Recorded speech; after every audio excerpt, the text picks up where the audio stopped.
My name is Vera, and at 59 years old, I thought I had seen enough of life to handle whatever came my way. Living in my small one-bedroom rental apartment in downtown Portland, I had grown comfortable with my quiet routine after my divorce 2 years ago. The mornings brought coffee by the window, overlooking the busy street below, and evenings meant curling up with a good book from the library where I worked part-time. Sure, some days felt lonely, but there was also a freedom I had never experienced in my 25-year marriage. What I did not expect was for my own daughter-in-law to make me question everything about the choices I had made. Before we dive into what happened next, I would love to know where you are watching from today. If you have ever felt underestimated or judged for your lifestyle choices, please hit that like button. Do not forget to subscribe, because trust me, you will want to see how this story unfolds and how sometimes the quietest people can make the loudest statements. Let me paint you a picture of my family situation. My son Marcus, 32 years old and a successful software engineer, had always been the light of my life. 3 years ago, he married Jessica, a 28-year-old marketing coordinator with ambition that could light up a room. Before my divorce from Robert, Jessica and I actually got along well. She was charming, funny, and seemed to genuinely care about Marcus. But after I moved out of the family home and into my rental apartment, something shifted in our dynamic. What Jessica did not know, and what I chose not to share with anyone, was that my divorce settlement had been quite substantial. Robert and I had built a considerable nest egg over our years together, and when we split, I walked away with enough money to buy a house outright if I wanted to. But I made a conscious decision to live simply for a while, partly because I wanted to save money and be smart about my future, but also because I wanted to see who would stand by me when I appeared to have less. My current life was modest but comfortable. The one-bedroom apartment cost me $1,200 a month, which was manageable on my part-time library salary. My days were filled with helping patrons find books, organizing community reading programs, and enjoying the peaceful atmosphere surrounded by thousands of stories. After work, I would walk through Laurelhurst Park, cook simple meals, and video call with old friends who had scattered across the country after their own life changes. The loneliness was real. Some evenings, I will not lie about that. After 25 years of marriage, even a difficult one, the silence could feel overwhelming. But there was also something liberating about making decisions based solely on what I wanted. No more walking on eggshells, no more compromising my needs for someone else's mood swings. I was rediscovering who Vera really was underneath all those years of being just a wife and mother. Marcus still came by regularly, usually on Sunday afternoons. We would grab lunch at a small diner nearby and catch up on his work projects and life with Jessica. He seemed happy, which was all I ever wanted for him. During these visits, I noticed he looked a bit tired sometimes, and when I asked about it, he would just say that married life kept him busy. I did not push, but I sensed there might be more to the story. The first sign that something was changing came during a family dinner at their house, about 6 months after I had settled into my new routine. Marcus and Jessica lived in a beautiful craftsman-style home they had purchased the year before, complete with hardwood floors, a modern kitchen, and a backyard perfect for entertaining. As we sat around their dining room table, Jessica casually mentioned how expensive rent had become in Portland. "I just cannot imagine still paying someone else's mortgage at this stage of life," she said, glancing at me with what seemed like genuine concern. "Mom, Vera, have you thought about looking into buying something small? Even a condo might be a better investment than throwing money away on rent." Marcus quickly changed the subject, but I could see the awkwardness in his expression. Later, as I was helping clear the dishes, Jessica continued her commentary about the rental market and how difficult it must be for people on fixed incomes. The way she said "people on fixed incomes" made it clear she was talking about me specifically. I chose to respond diplomatically, mentioning that I was still figuring out my long-term plans. But something in her tone bothered me. There was an undertone of superiority that I had not noticed before. Or maybe I just had not been in a position to recognize it when I was married and living in a comparable house. Over the following weeks, I started noticing that Jessica's invitations became less frequent. When Marcus would mention family gatherings or dinners with their friends, I often was not included. At first, I assumed they wanted couple time, which was perfectly normal for newlyweds. But then Marcus let something slip during one of our Sunday lunches. "Jessica feels like you might be uncomfortable around her friends, since they are all homeowners and talk a lot about real estate and investments," he said, trying to be gentle about it. "She does not want you to feel left out of conversations." The irony was almost laughable, but I kept my expression neutral. Here was my daughter-in-law, assuming I would feel inferior because of where I lived, making decisions about my social comfort without ever asking me directly. I realized she was creating a narrative about my financial situation based on appearances, and that narrative was starting to influence how she treated me. When I suggested that I was perfectly capable of holding conversations about any topic, including real estate, Marcus looked relieved but also conflicted. "I know, Mom. Maybe I misunderstood what she meant. I will talk to her about including you more often."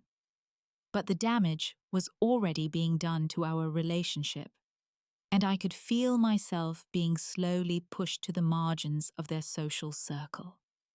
The woman who had once laughed at my jokes and asked for my advice was now viewing me through a lens of pity and judgment. The situation escalated significantly during Marcus's birthday celebration in early fall. Jessica had planned a beautiful party at their home, complete with catered appetizers and drinks, and their backyard was filled with string lights and fall decorations. About 20 of their friends attended, mostly couples in their late 20s and early 30s, who worked in tech marketing and finance. As the evening progressed, I found myself in conversations with several of Jessica's friends, and I was enjoying getting to know them. But then I overheard Jessica talking to a group near the kitchen island, and my heart sank. One of the women had asked about Marcus's mom, and Jessica's response was telling. "Oh, she is still figuring things out after her divorce. Jessica said, with a sympathetic tone that sounded practiced. It is really hard for women her age to get back on their feet financially. She is renting this tiny place downtown and working part-time at the library. I worry about her sometimes. You know, I keep trying to give her advice about finding roommates or looking into senior housing assistance, but she is pretty stubborn about maintaining her independence. The way she spoke about me with that mixture of concern and condescension made me feel like a charity case. I was standing just around the corner, holding my wine glass and listening to her reduce my entire life to a sad story of financial struggle and poor decision-making. Marcus was outside grilling with some of the men and had no idea this conversation was happening. I spent the rest of the party feeling like an outsider in my own son's life. When people tried to include me in conversations, I could not help but wonder if they were being polite because they pitied me. The evening that should have been about celebrating Marcus felt like an exercise in humiliation, and I left early claiming a headache that was not entirely fabricated. Things continued to deteriorate over the next few months. Jessica's helpful suggestions became more frequent and more pointed. She would send me links to articles about financial planning, for seniors information about low-income housing options, and tips for living on a budget. Each message came with a sweet note about how she was thinking of me and wanted to help. But the underlying message was clear. She saw me as financially incompetent and in need of guidance. The breaking point came when she invited me to a baby shower for one of her co-workers. I was surprised by the invitation, since she had been excluding me from most social events. But I decided to attend and try to rebuild our relationship. The shower was held at an upscale restaurant in the Pearl District, and the women there were all professionally successful and well dressed.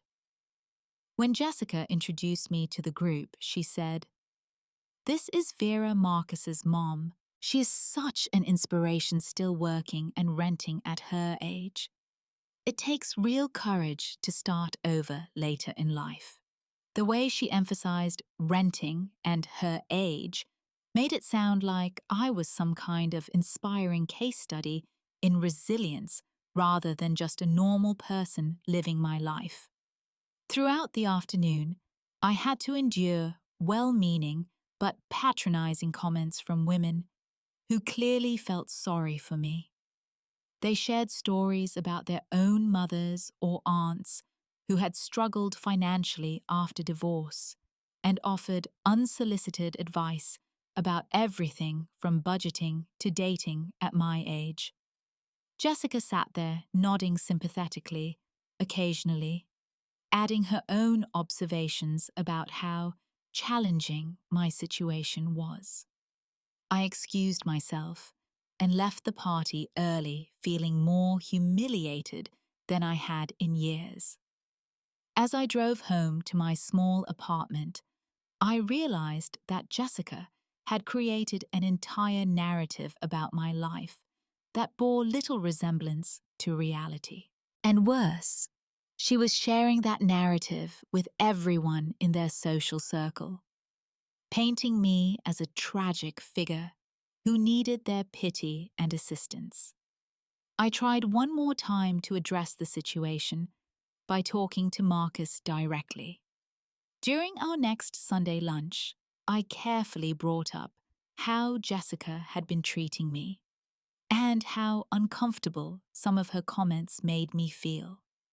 I explained that, while I appreciated concern, I did not need financial advice or help. and I asked him to talk to her about treating me with more respect. Marcus's response was disappointing, but not entirely surprising. "Mom, I think you might be misinterpreting her intentions," he said, clearly uncomfortable with having to mediate between his wife and mother. "Jessica really cares about you. She sees how hard things have been since the divorce, and she just wants to help. Maybe you could be more open to her suggestions instead of seeing them as criticism." In that moment, I realized that Jessica had successfully influenced my own son's perception of my situation. He genuinely believed that I was struggling financially and that his wife's interference was motivated by kindness rather than superiority. The idea that I might be capable of managing my own life without their guidance seemed to have never occurred to either of them. I left that lunch feeling more isolated than ever. The two people who should have been my closest family members had decided that I was incapable of taking care of myself, and they were treating me accordingly. I went home and spent the evening staring out my window at the city lights, wondering how I had ended up in this position and what I was going to do about it. Thanksgiving dinner at Marcus and Jessica's house turned out to be the moment that changed everything. Jessica had invited her parents and brother, along with Marcus's aunt and uncle from Seattle. It was a full house, and Jessica had clearly put a lot of effort into making the dinner perfect. The table was beautifully set. The turkey was golden brown, and the conversation flowed easily for the first hour or so. But as the wine flowed and inhibitions lowered, Jessica became bolder with her commentary. During a lull in conversation, she turned to me with what I can only describe as emboldened concern and said, "You know, Vera, I have been thinking about your situation a lot lately, and I really think it is time for you to face some hard realities." The entire table went quiet, and I felt every eye turn toward me.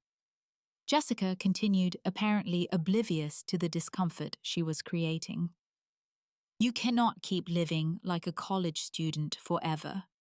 Renting at your age, working part-time, no real plan for the future. It is not sustainable, and frankly, it is not responsible." I tried to deflect with a light comment about being happy with my current arrangement, but Jessica was not finished. Perhaps emboldened by the wine and the presence of an audience, she delivered the words that would haunt me for weeks. "Face it, Vera, you will die poor and alone if you keep this up. No man wants a woman who cannot even afford her own home, and you are just setting yourself up for a miserable old age." The silence that followed was deafening.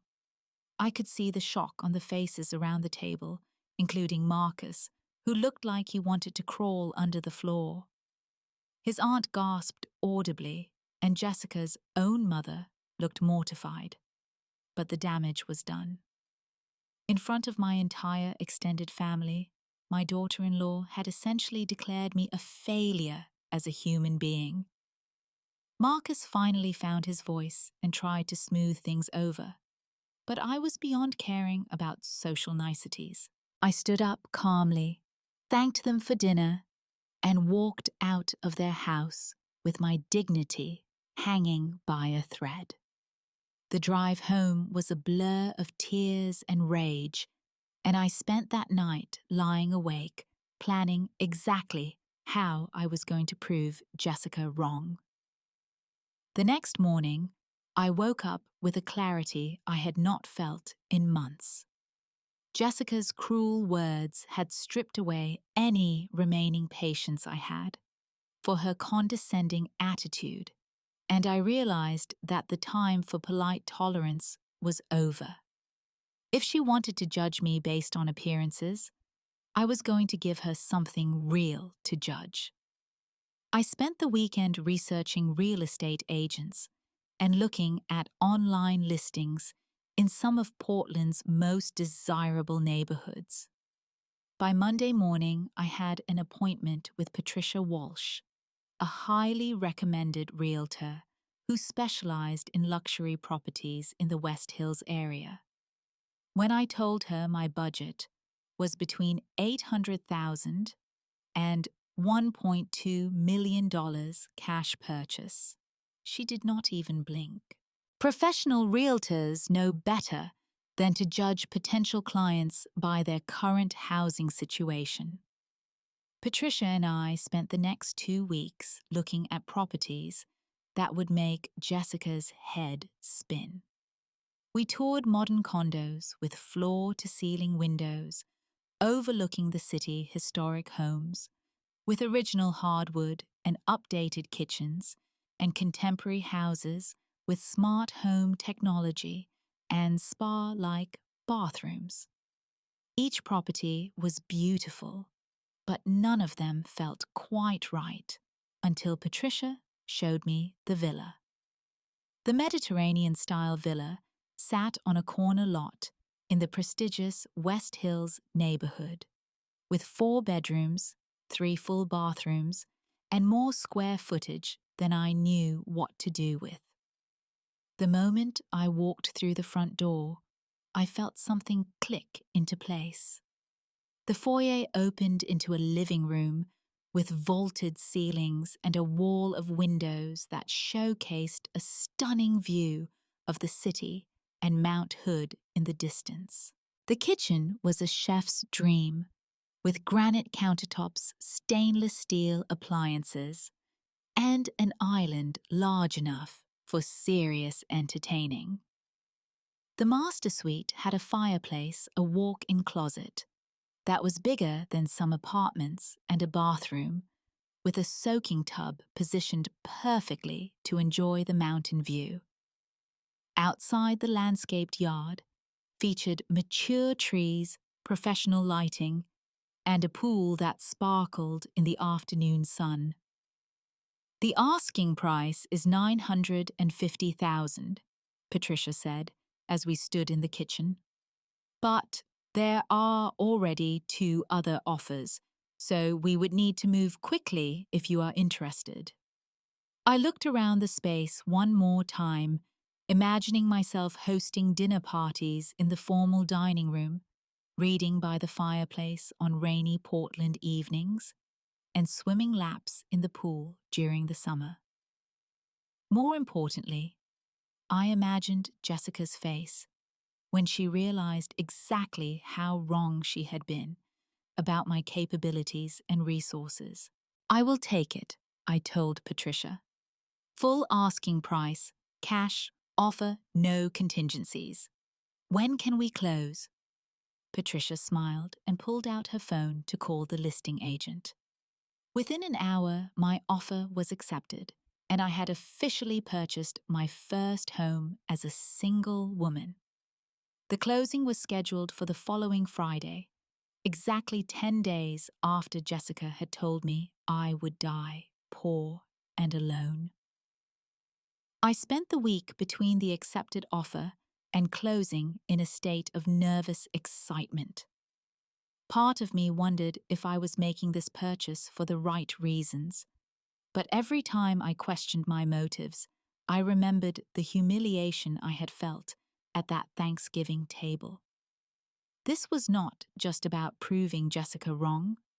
It was about reclaiming my sense of self-worth and showing my son that his mother was stronger and more capable than anyone had given her credit for. The closing went smoothly, and by the following Monday, I was the proud owner of a stunning villa that was worth more than Marcus and Jessica's house. I spent the next few days moving my belongings from the rental apartment, which suddenly seemed impossibly small in comparison to my new space. I hired professional movers for the furniture and took care of the personal items myself, savoring each trip between my old life and my new one. On Wednesday evening, I called Marcus and asked if he and Jessica could come over on Saturday afternoon because I had something important to discuss with them. I could hear the concern in his voice as he agreed, probably assuming I needed their help with some crisis or another. I did not give him any hints about what I wanted to talk about, simply providing my rental apartment address and asking them to come at 2 o'clock. Saturday afternoon arrived with perfect October weather, crisp and clear, with the kind of golden light that makes Portland look magical. I had spent the morning arranging fresh flowers throughout the villa and making sure everything was perfect for my guests. At exactly 2 o'clock, I heard Marcus's car pull into the driveway of my rental apartment building. They climbed the stairs to my old apartment, where I was waiting with a small gift bag and a smile that probably looked more mysterious than I intended.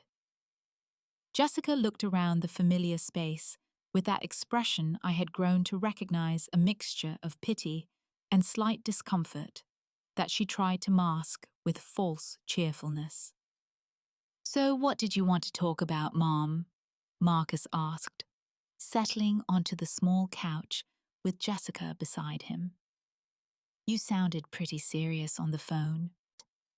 "Well," I said, sitting across from them in my favorite chair, "I have been doing some thinking since Thanksgiving dinner, and I realized that Jessica was absolutely right about something." Jessica's eyebrows raised in surprise, clearly not expecting me to agree with anything she had said that night. "Oh, what was that?" "You said I needed to face reality about my situation." I continued enjoying the moment more than I probably should have. "And you were right. I was not being realistic at all." I reached for the gift bag and pulled out a set of keys attached to an elegant keychain along with a folded piece of paper. So I decided to be more realistic about what I could actually afford. Marcus looked confused as I handed him the paper, which turned out to be a copy of the deed to my new house. His eyes widened as he read the address, and Jessica leaned over to see what had captured his attention so completely. "I do not understand," Jessica said slowly, her voice carrying the first hint of uncertainty I had heard from her in months. "What is this?" "That," I said calmly, "is the deed to my new house. I bought it last week with a cash offer of $950,000. No mortgage, no financing, no assistance needed. The keys are in your hands if you would like to drive over and take a look." The silence that followed was unlike anything I had ever experienced. Marcus stared at the deed as if it might disappear if he looked away, while Jessica's face went through a series of expressions that would have been comical under different circumstances. Confusion gave way to disbelief, which transformed into something that looked suspiciously like panic. "I do not understand," Jessica repeated, her voice smaller than usual. "Where did you get this kind of money? How is this possible?" I leaned back in my chair and smiled. "When your father and I divorced, we split everything 50-50.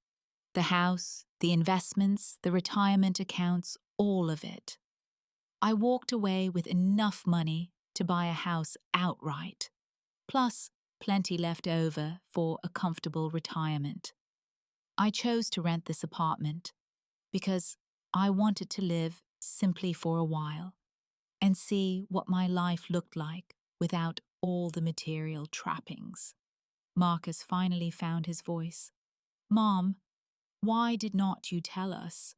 Why did you let us think you were struggling?" "Because," I said, looking directly at Jessica, "I wanted to see how people would treat me when they thought I had less." It turned out to be a very educational experience. Jessica's face had gone pale, and I could see her mentally reviewing every conversation we had shared over the past year. Every condescending comment, every piece of unsolicited advice, every moment she had treated me like a charity case, was now revealed for what it really was. "Jessica," I continued, my voice remaining calm but firm, "you spent months telling me I needed to face reality. So let me share some reality with you. I have more money in my checking account than you and Marcus make in a year. I could buy your house tomorrow if I wanted to. But more importantly, I have learned exactly what kind of person you are when you think someone is beneath you." The conversation that followed was uncomfortable but necessary. Jessica tried to backtrack, claiming that her comments had been motivated by genuine concern and love. She apologized repeatedly, but I could see in her eyes that she was more embarrassed about being wrong than sorry about how she had treated me. Marcus, on the other hand, seemed genuinely shocked by his wife's behavior. "I had no idea she was saying those things to you, Mom," he said, looking back and forth between us. "I thought she was just trying to be helpful." "Son," I said gently, "there is a difference between offering help when someone asks for it and constantly telling someone they are making poor life choices." Jessica made assumptions about my situation and decided that gave her the right to treat me like I was incompetent. I stood up and walked to the window, looking out at the busy street below one last time. I want to be clear about something. I am not angry about the money comments. I am disappointed that you both assumed I was incapable of managing my own life without ever asking me directly about my situation. Jessica finally spoke up, her voice shaky. "Vera, I am so sorry. I never meant to make you feel bad about yourself. I was trying to help, but I can see now that I was completely wrong about everything." "Apology accepted," I said, turning back to face them. "But things are going to be different going forward. I will not tolerate being treated like a charity case or a burden. I am an intelligent, capable woman who has been taking care of herself for 59 years, and I expect to be treated with respect." We drove to the villa together that afternoon, with Marcus and Jessica following me in their car through the winding roads of the West Hills. When we pulled into the circular driveway, I could see Jessica's mouth drop open as she took in the full scope of the property. The house looked even more impressive in the afternoon light, with the mountains visible in the distance and the city spread out below. I gave them a full tour from the grand foyer to the master suite with its incredible view. Jessica was quiet throughout the walk, through occasionally murmuring compliments about the architecture or the design, but clearly struggling to process this new version of reality. Marcus kept shaking his head and smiling, as if he could not quite believe his mother had been hiding this side of herself for so long. In the kitchen, as we stood around the granite island with glasses of wine, Marcus raised a toast. to Mom for proving that we should never make assumptions about people, especially the people we love. Jessica raised her glass as well, though I could see she was still processing the magnitude of how wrong she had been. To Vera, she said quietly, I hope you can forgive me for being such an awful daughter-in-law. I promise to do better. As we stood there in my beautiful new kitchen, I realized that this was not just about proving Jessica wrong or showing off my financial resources. It was about reclaiming my identity as a strong, independent woman who did not need anyone's permission to live her life on her own terms. The weeks that followed were transformative in ways I had not expected. Moving into the villa felt like stepping into a new chapter of my life, one where I got to decide how my story would unfold. I spent my first month there hosting dinner parties for friends who had been worried about my post-divorce adjustment, and delighted to discover that I was not only surviving, but thriving. The relationship with Marcus improved dramatically once we had cleared the air about Jessica's behavior and my actual financial situation. He started coming over more frequently, sometimes alone, and sometimes with Jessica, and we began rebuilding the close relationship we had shared before her assumptions got in the way. Jessica, to her credit, made genuine efforts to change how she interacted with me. She stopped offering unsolicited advice, asked thoughtful questions about my plans and interests, and began treating me like the equal I had always been. It took several months for me to fully trust that the change was real, but gradually I could see that she had learned something valuable about making assumptions and treating people with respect. The irony was not lost on me that I had ended up in a house that was larger and more expensive than I had ever planned to buy. But every morning, when I woke up to that mountain view, and every evening when I sat by the pool with a book and a glass of wine, I felt grateful for the journey that had brought me there. Sometimes, the most painful experiences teach us the most important lessons about our own strength and worth. I also learned something crucial about setting boundaries and demanding respect. For too many years in my marriage and then in my relationship with Jessica, I had allowed other people to define my value and make decisions about how I should be treated. Moving into that villa was not just about proving a point. It was about claiming my space in the world and refusing to accept anything less than the dignity I deserved. As I sit here now, in my home office, looking out at the garden where I have planted roses and herbs, I reflect on how much my life has changed since that full Thanksgiving dinner. The woman who walked out of Marcus and Jessica's house that night, feeling humiliated and small, has been replaced by someone who knows her worth and is not afraid to show it. The most important lesson I learned through this whole experience is that how others perceive you is often more about them than it is about you. Jessica's assumptions about my financial situation revealed her own biases and insecurities rather than any truth about my capabilities. When we let other people's limited vision of us define how we see ourselves, we give away our power and our peace of mind.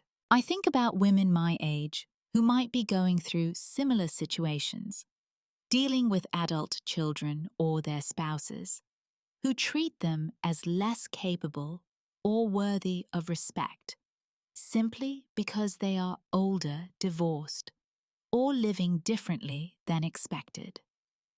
My advice would be this: you do not owe anyone an explanation for your choices, but you do owe yourself the respect of standing up for your dignity when others fail to recognize it.